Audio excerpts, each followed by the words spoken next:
Well, the aprons are on. You know, things are going to get messy in the kitchen at some point this week. You know it. It's crunch time for those Thanksgiving hosts. And tomorrow is the big day. So if you've already got all the groceries in check, you preheated the oven, you're ready to cook, things are underway. Okay, but what happens when the proverbial gravy hits the fan and maybe stuff literally goes wrong, right? Well, never fear, we are ready to help. Local cook Christina McKelvey is a former contestant of the Great American Recipe and here to help with some of the most common Thanksgiving mishaps. Okay, so, this is when I think it's extra frustrating when something goes wrong on a day like Thanksgiving. You're probably hosting people, you've been preparing for this, the store's closed at that point, so what do you do?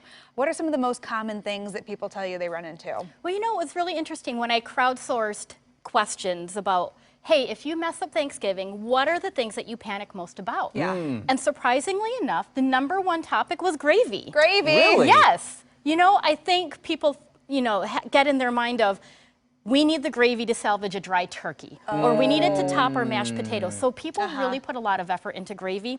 And it's a thing where if you mess up, it can be difficult to bring it back. Because that makes sense. Yeah, either it gets too thick, or it's too thin, or it's too salty, or it's just bland. Because essentially, gravy is just drippings mixed with a thickener. So we've got a couple things here that will help salvage that thing. Okay. And we're gonna go, from my left to right.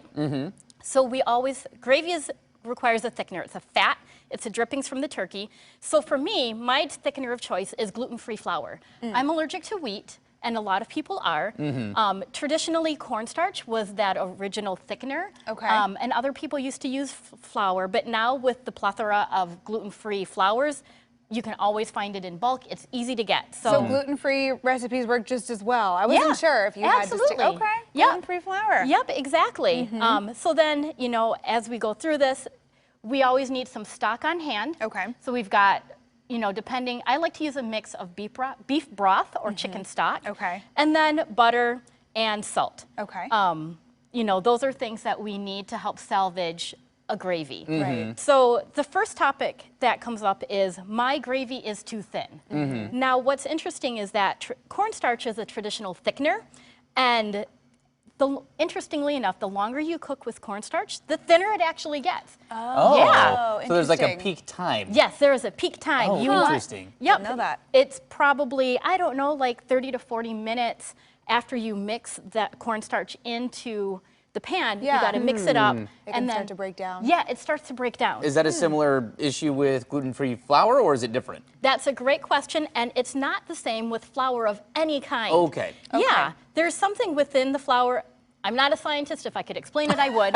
But I do know that when you add just regular flour, gluten-free or traditional, it doesn't break down the same way cornstarch does. Okay. So yeah, for that reason, I always love to use flour instead of cornstarch. Yeah. And it's more varied for uses instead of cornstarches. So now, can you add the flour in later? Because I always do my gravy where it's like you kind of start out making a roux, right? You take some of that separated fat and you mix it with the flour, equal parts in the pan when you get that Play-Doh-y kind of tacky texture, right? And then you add the moisture in from there. But if you get your gravy done and you're like, oh, it's too thin, can you still add flour at the end? You can. Okay. Now, here's the thing, the key with it is that you have to start making sure you add a little extra fat and a little extra liquid, so the broth, so then it's not clumpy. not clumpy. And for that purpose, I have two tools that I love: a regular whisk and an immersion blender. So if you're like me, I like to make my gravy in a pot.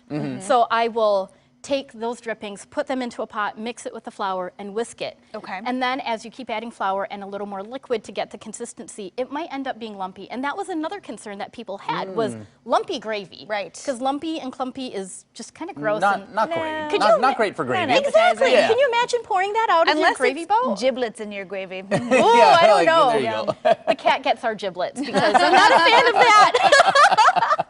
But yeah, so I always like to use a whisk to break it up, or if they're pretty aggressive, bring out the power tools when you really need them. Boom. Yes. So this, people call it a stick blender or an immersion blender, but yeah.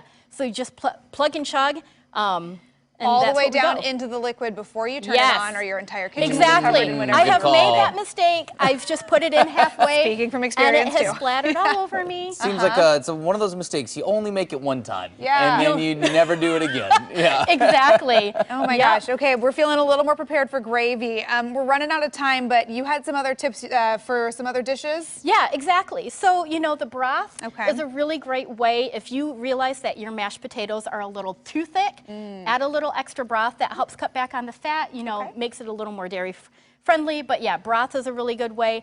Always keep flour, salt, butter, and broth that kind of help salvage things. Okay, Great. so check the pantry today while you can still go to the store if you need Exactly. to get that stuff. That's true. You Yeah. can still go to the store. It'll be a headache, but you Yeah. can still go to the store. Good You luck. can, yeah. All right, and for more recipes and food inspiration, be sure to follow Christina on Instagram.